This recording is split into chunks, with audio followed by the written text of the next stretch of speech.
In this tutorial, we're going to learn how to use the front and the back posts. Here in this example that you see here is the ripple stitch, and the ripple is done on the front post only because of the way that the pattern is.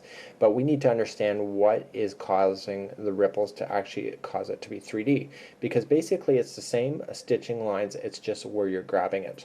Normally when you go crochet, basically the lines are grabbing on top of each other, so they're stacking like a Tetris game.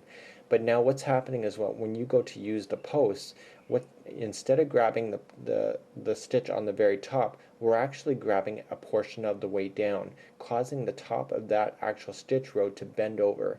And then basically when you go to do that, it causes it to keep bending over. So when you look at crochet, you get a nice flat look to it, but as soon as you start doing the front or the back posts, the material, what's happening now, is coming up and then it's bending in towards you, just like so.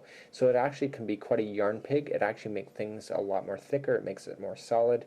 So in this particular example, because it's all bending over toward me at the same time, that means that on one side that I was front posting and on the other side I was back posting, because when I turn it around, it's completely flat. So if I was doing back posts for every line, then what's going to happen is that you'll have a ridge on this side, you'll have a nice flat gap, and then you'll have a ridge again.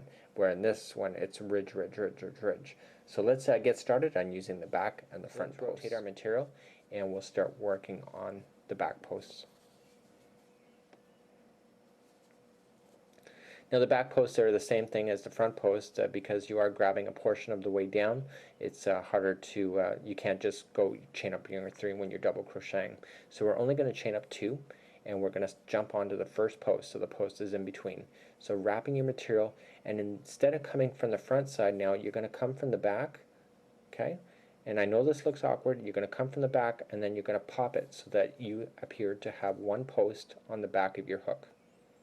Okay, so grabbing the material, pulling it through, pull through 2 and 2. So by grabbing it through the back, it causes the material to lean forward towards you.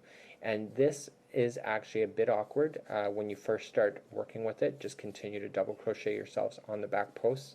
And however, you can see I'm just doing it with the cinch.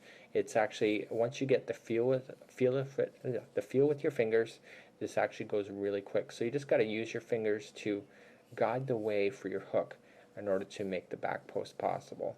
And the same rule applies when you get to the very end. Because you are working with post work, you're going to want to chain or half double crochet right into the end of the line. So this is a really great project for being able to change up your work and understand some of the patterns like this ripple stitch of using the posts. Good luck and enjoy.